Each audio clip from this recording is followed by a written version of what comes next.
We're talking about 7 vital changes I'd make if I had a parenting do-over.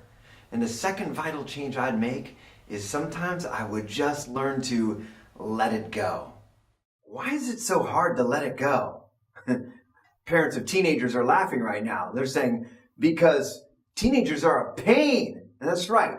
If you got young kids, I'm sure maybe young kids are physically exhausting, but teenagers are mentally and emotionally exhausting. I mean, you could spot the parents of teenagers probably right here, right now. You find a parent of a teenager, they got bags under their eyes. It's because they're going through boot camp right now, living with a teenager in their house, living with someone who's so smart, who knows everything, who corrects us at every move. I mean, it is exhausting. And this is why it's so tough to sometimes just let it go. We say something simple that should be a no-brainer like, hey, can you clean your room? And then, of course, a teenager will say something like, it's my room, and then we have to ask ourselves, do we want to really correct this little punk who just said that it's their room when they've never really paid one mortgage payment at all? Or, are we going to actually maybe just let it go? And see, that's where it's tough. For me, there was these times where I felt like, okay, I've got to teach him, I've got to teach him between right and wrong. And sometimes if it was something silly like brush your teeth and did you brush your teeth? And yeah. And you walk in and, you examine the toothbrush and it's still dry and you're wondering how, did you do a dry brush? And sometimes those are the little things I didn't let go.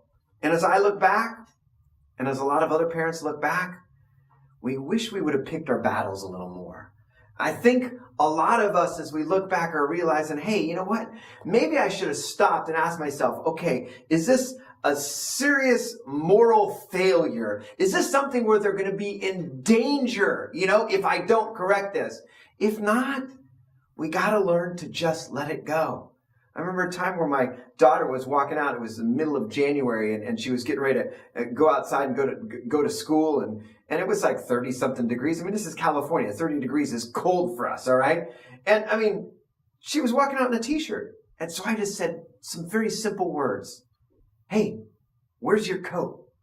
And I didn't realize that this would eventually be called the coat incident of 2012 in our house. Because I started this huge, World War III. What? I don't need a coat. Well, you're going to get your coat. And I didn't pick my battles. I was like, you're going to wear your coat. Well, man, it just started. And everything. It was crazy.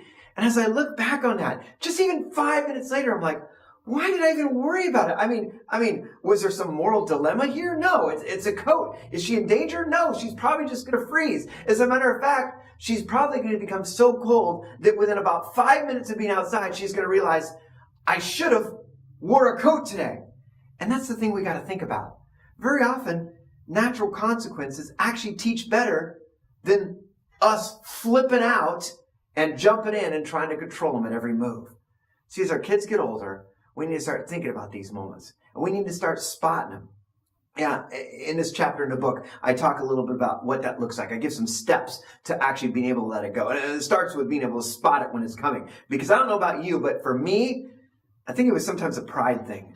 For me, sometimes it was like, I got this. And whenever I said, I got this, I didn't have it. As a matter of fact, that's usually when it went out of control. And crazy enough, that's when I always looked back and said, I wish I would have. And usually it was, I wish I would have just talked less. I wish sometimes I would have just let it go. So think about it. What does letting it go look like in your house? How can you spot these situations coming? How can you sometimes press pause and delay that response? There's times that we're going to look back and say, I wish I would have let it go. How about we think about that right now? How can we spot those moments?